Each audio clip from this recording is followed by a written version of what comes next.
Please welcome Kimball Lewis, CEO, Kimball Lewis & Company, and Senior Lecturer at the American College of Financial Services. Of inspiring change, it's not easy. Just like in the case study.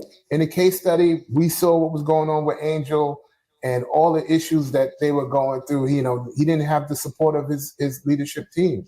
Ways to inspire change at work is one, make sure that your intent and your impact that they match.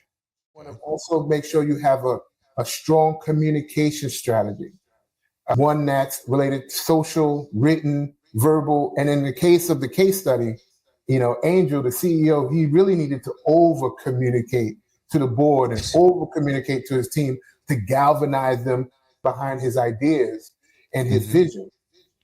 Once you focus on his inspiring change at work and making sure your intent and impact match, you got to get to know your audience. You want to have that empathy. And you want to ask, what is success? What is success? Talking to the board and talking to the fellow leaders. What does success look like for you? Right. And then ask the question, can I share with you what success looks like for me? And then how can we work together to drive enterprise value? Improve on the client experience, improve on the team dynamic. The last part is you want to ask for feedback. When you want to inspire change and really build that change within the organization, feedback is the breakfast of champions. You need to always be getting that feedback so that the change could be iterative.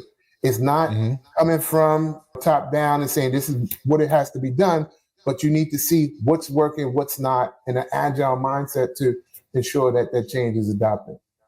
Words of emotional intelligence a lot. We hear the words of empathy and everything, but in real speak, it's about you as a professional being comfortable with yourself to go to your partners, go to your fellow manager or your colleagues to ask the question, what is winning? What does it look like in their world?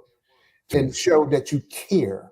Once you get to know your audience, what you say to your manager, what you say to your colleagues, what you say to people who may report to you may be a little different. So your communication style has to be a little different, but the core of the message could be similar, but how you deliver it has to be different. Empathy is important, showing that you care. And then you have to be intentional when it comes down to seeking feedback. So if you're a middle manager, for example, or aspiring middle manager, you want to ask for maybe a 360 feedback from certain people in the organization. If you're a people manager, you want to ask your team, what are some things that I should start doing? What are some things that I should stop doing? What are some things I should continue to do? You will get some really good feedback. Things that you wouldn't imagine you will receive, you'll get that. A second approach, that's a people manager. A second approach for individual contributor, for example, is to inspire change. You want to be flexible. You want to really embrace change as it comes down throughout the organization. You want to ask questions to clarify. That shows that you are fully engaged. Oftentimes, I find that people, when change comes and they don't like it, they get a little, oh man, I'm not doing this. Or, oh my God, I got to work 60 hours a week or whatever. You want to see how you can embrace this change and how you can operate within a new ethos to drive for enterprise value. Focus on planning, focus on organizing yourself, focus on being a leader within yourself, and making sure that you measure your performance. And then once you do all of that, it's all about execution. It's all about execution and executing flawlessly.